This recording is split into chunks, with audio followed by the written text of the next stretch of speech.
سر اس میں ایک ایسا فیس بھی آتا ہے کہ شخص کہہ رہا ہوتا ہے کہ وائی می، میرے ساتھ ہی کیوں، اور ہمیشہ میرے ساتھ ہی کیوں ایسا ہوتا ہے.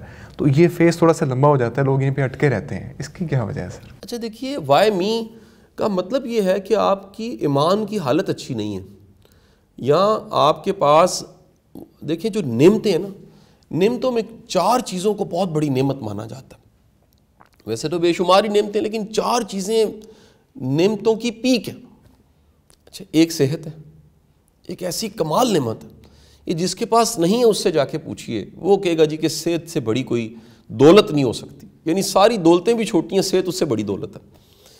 دوسری ایمان ہے، بہت بڑی دولت، کہ آپ کو یہ پتا کہ میرا کوئی ہے، میرا کوئی وارث ہے، میں لاوارث نہیں ہوں. آپ دیکھیے ایک لاوارث بیگ پڑا ہوتا ہے یا کوئی چیز گر جائے، لاوارث، اس کو ٹھڈے لگ رہے ہوتے ہیں، ایسے ہی سر، اس کو دھکے مل رہے ہوتے ہیں، اس کو کوئی پھول کے دیکھ رہا ہوتا ہے، اس کو کوئی سائڈ پہ کر دیتا ہے، اس کو کوئی ٹانگ مار دیتا ہے. لیکن اگر کوئی بھی چیز اس کا وارث ہو، میں کہتا ہوں پانی کی بوتل پڑی ہو، وہ آپ کی ہے، ساتھ والے کی جرت نہیں، اگر اس کو غلطی سے وہ پاؤں مار دے گا، وہ سوری کرے گا، ایسے ہی وہ کہے گا جی آئی ایم سوری، بالکل ایسے، کیونکہ وارث ہے. تو جب آپ کا ایمان ہے میرا وارث ہے، میرا رب وارث ہے، تو یہ ایمان پھر ایک توکل پیدا کرتا ہے، پھر ایک یقین پیدا کرتا ہے کہ اگر وہ میرا ہے وہ مجھے سنبھال سکتا ہے، وہ مہربانی کرنے والا رب ہے اور وہ کرم کرنے والا رب ہے. تو ایمان بندے سے وائے می چھینتا ہے. اچھا، 2 نعمتیں گنوا کے واپس ایمان پہ آؤں گا. تیسری جو نعمت ہے وہ معاش ہے، کہ آپ کے پاس محتاجی نہیں، آپ کے پاس آپ سیلف ڈیپینڈنٹ ہیں، آپ کے پاس معاش ہے، پیسہ ہے، آپ آسانی سے، اوپر والا ہاتھ ہے، آپ دیتے ہیں لیتے نہیں ہیں. اور چوتھی جو کمال کی چیز ہے وہ ایک بڑی ہی زبردست چیز جو ہے وہ معاشرت ہے، وہ ہے سوشل سرکل. یہ نعمتوں میں سے شمار ہم کر رہے ہیں، نعمتوں میں چوتھی نعمت جو ہے معاشرت ہے، کہ آپ کے اپنے ہیں، آپ کے رشتے ہیں، آپ کی دوستی ہیں، آپ کے احباب ہیں، آپ کا سرکل ہے. تو 4 چیزوں کے مجموعے کو ہم نعمتوں کی پیک کہہ سکتے ہیں. واپس آتا ہوں، وائی می کا احساس تب بڑھتا ہے جب آپ کو لگتا ہے کہ رب پرایا ہے، شاید کوئی، وہ پرایا تو نہیں ہے، آپ تو دعاؤں میں اسے انا ربی کہتے ہو، میرا رب. آپ جب اپنا رب سمجھتے ہیں، پالنے والا رب، مہربانی کرنے والا رب، اس سے آپ ایک تعلق میں محسوس کرتے ہیں، اس پہ آپ اسے اس قابل سمجھتے ہیں کہ وہ بھروسے لائق ہے، وہ ہے بھی بھروسے لائق. تو تب کیا ہوتا ہے، آپ کے پاس وائی می نہیں ہوتا. وائی می کا اگر دیسی نام لوں تو وہ گلہ اور شکوہ ہے. اب گلے شکوے والا انسان جو ہے نا، وہ سکون سے محروم ہو جاتا. گلے شکوے والے انسان کے پاس اطمینان قلب نہیں ہوتا. گلے شکوے والا انسان اپنی ہی زندگی کو سمجھنے کے قابل نہیں ہوتا. صحیح. اصل میں زندگی میں ہونے والے واقعات کو معنی دینے کی صلاحیت اللہ نے انسان کو دی ہوئی ہے. بالکل صحیح. مین سرچ آف میننگ کیا ہے؟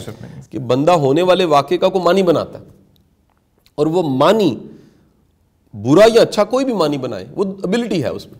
اچھا، جب وہ معنی بنا لیتا ہے، ایک معنی بناتا ہے کہ جی یہ اس کا مطلب مجھے یہ لگ رہا ہے، تو معنی بنانے کے بعد زندگی پھر آگے چل پڑتی ہے. اگر وہ معنی ایسا وہ جو بننا چاہیے تھا وہ نہیں بنا تو وہ گلہ بن جاتا ہے. ایسے ہی سر، کہ میرے ساتھ کیوں ہوا، مجھے تو نہیں لگ رہا، میں ڈیزرو ہی نہیں کرتا تھا، اتنا برا، ایسی ٹریجڈی، ایسا کیوں ہو گیا. اب دیکھیے جو ہم پڑھتے ہیں ان اللہ پڑھتے ہیں، کسی کی کیا پڑھتے ہیں، یار اللہ کی طرف سے آیا، اللہ کی طرف لوٹ کے جانا. جب آپ آئے ہیں اور آپ کو جانا ہے، یہ 4 دن کا میلہ ہے، پھر گلہ کیسا، بے شک، پھر شکوہ کیسا. آپ دیکھیے آج سے 100 سال پہلے، آج کی ڈیٹ پہ، اگر ہم آج کی ڈیٹ کو دیکھیں تو آج کی ڈیٹ پہ 100 سال پہلے جو لوگ موجود تھے دنیا میں، ان کے غم بھی تھے. اچھا، وہ لوگ کہاں گئے؟ وہ جی چلے گئے. اچھا، غم کہاں گئے؟ وہ بھی چلے گئے. صحیح. اچھا، اس کا مطلب ہے بندے نے بھی ٹوٹ جانا ہے، غم نے بھی ٹوٹ جانا ہے. بے شک. جب بندے نے بھی ٹوٹ جانا ہے اور غم نے بھی ٹوٹ جانا ہے تو پھر رونا کیسا. بالکل ایسے. تو پھر پتہ لگ جاتا ہے کہ یہ جو میرے ساتھ ہوا ہے اس میں کوئی نہ کوئی معنی ضرور ہے. اور بڑی شاندار بات، وہ الف شفق کی کتاب 40 رولز آف لو میں وہ ایک اصول بیان کرتی ہے. 40 رولز میں سے وہ ایک اصول یہ بیان کرتی ہے کہ آزمائش، دکھ، تکلیف، چیلنج، وہ جو صحیح بندہ ہے نا اس کو پالش کرتا ہے. بالکل صحیح. اس کو اور تیار کرتا ہے، اس کو اور بہتر بنا دیتا ہے، اس کو ریفائن کر دیتا ہے، اس کی کہیں نہ کہیں کیپیسٹی بلڈنگ ہو رہی ہوتی ہے. یعنی آپ دیکھیے کہ کچھ ٹریننگز آپ کی کسی انسٹیٹیوشن میں داخل ہو کے ہوتی ہیں. آپ ایڈمیشن نہ لیں تو ورک شاپ اٹینڈ نہیں کر سکتے. بالکل ایسے ہی سر. آپ داخلہ نہ لیں تو آپ کی ڈگری نہیں ہوتی. لیکن جو لائف ہے, جو کہ سب سے بڑی یونیورسٹی ہے اس دنیا میں, سب سے بڑی یونیورسٹی ہم سب کی زندگی میں لائف خود ہے. لائف خود ہے. زندگی کی یونیورسٹی میں جو کورس ہیں, جو مڈ کیریئرز ہیں, جو ٹریننگ ہے, وہ واقعات ہیں. بے شک سے. اور واقعات آپ کو اچھا خاصا ٹرینڈ کرتے ہیں. تو کئی واقعات ایسے ہیں جو ہونے شاید اس لیے ضروری ہوتی ہیں کہ کسی واقعے سے عاجزی آنی ہوتی ہے, وہ پہلے نہیں ہوتی. اچھا, کسی واقعے سے آپ شکر گزار ہو جاتے ہیں, کسی واقعے سے آپ ہمبل ہو جاتے ہیں, کسی واقعے کے بعد آپ اور سرونگ ہو جاتے ہیں, کسی واقعے سے آپ کی وسعت قلبی پیدا ہوتی ہے, کسی واقعے سے آپ کی نگاہ میں وسعت آتی ہے, کسی واقعے سے آپ انسان کی قدر بڑھ جاتی ہے, کسی واقعے سے آپ درگزر آسان ہو جاتا ہے, کسی واقعے سے آپ یکسر بدل جاتے ہیں. کئی واقعات ایسے ہوتے ہیں جو آپ کو بتاتے ہیں کہ آپ کی غلط فہمی دور ہو جائے کہ بھائی آپ کے اختیار میں کچھ نہیں ہے, یہ تو کوئی اور ہے جو چلا رہا ہے. جب آپ کسی اور کی پروگرام کو سمجھتے ہیں تو پھر پتہ لگتا ہے کہ یار میں تو بڑا بے بس ہوں, یہ میں تو مجھے لگ رہا ہے کہ میرا کمال ہے, میرا کوئی کمال نہیں ہے, یہ تو الحمدللہ, یعنی سارا کریڈٹ میرے رب کو جاتا ہے جس نے مہربانیاں کی ہوئی ہیں. تو آنے والے دکھ تکلیف جس پہ ہم کہتے ہیں وائے می, میرے ساتھ ہی کیوں ہوا, تو آپ کو اس کا ایک اور معنی اور رخ پتہ لگتا ہے کہ نہیں, اس میں کوئی نہ کوئی حکمت ہے. اب دیکھیے قرآن پاک کی وہ آیت جس کا مفہوم یہ ہے کہ ہر مشکل کے ساتھ آسانی ہے. مشکل کے ساتھ آسانی. اچھا, اس کا کبھی غور کیجئے گا کیوں ایسے. دراصل مشکل ہمیں دکھ رہی ہوتی ہے, اس کے ساتھ آسانی کا مطلب یہ ہے کہ اس کا ایک رخ, جیسے سکے کے دو رخ ہیں, ایک رخ اس کا ایسا ہے جس میں کوئی نہ کوئی فائدہ پڑا ہوا ہے, کوئی نفع پڑا ہوا ہے, اور وہ ہونا بڑا ضروری تھا. بے شک سر. وہ کہیں نہ کہیں قدرت نے اس کو پنہا کیا, چھپایا.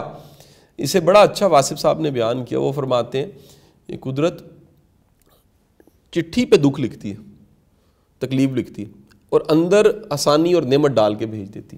اب جو لفافہ ہے اس کے اوپر دکھ لکھا ہو, آیا دکھ کی شکل میں, لیکن اس کے اوپر اندر چھپی ہوئی چیز کا نام کیا تھا, وہ نعمت تھی. تو وہ نعمت کی شکل میں آپ تک وہ پہنچ گیا. گزارش یہ ہے کہ وائے می ختم کرنے کے لیے تجدید ایمان بڑی ضروری ہے. جیسے اپنے رشتوں میں وہ جو وفا کا اظہار ہے وہ کبھی کبھی کرتے رہنا چاہیے, جیسے اپنے تعلقات میں کبھی نہ کبھی محبت کا اظہار کرتے رہنا چاہیے, جیسے اپنے پرانے گواچے ہوئے گمے ہوئے تعلقات کو تحفے سے رینیو کر لینا چاہیے, رابطہ کر کے رینیو کر لینا چاہیے.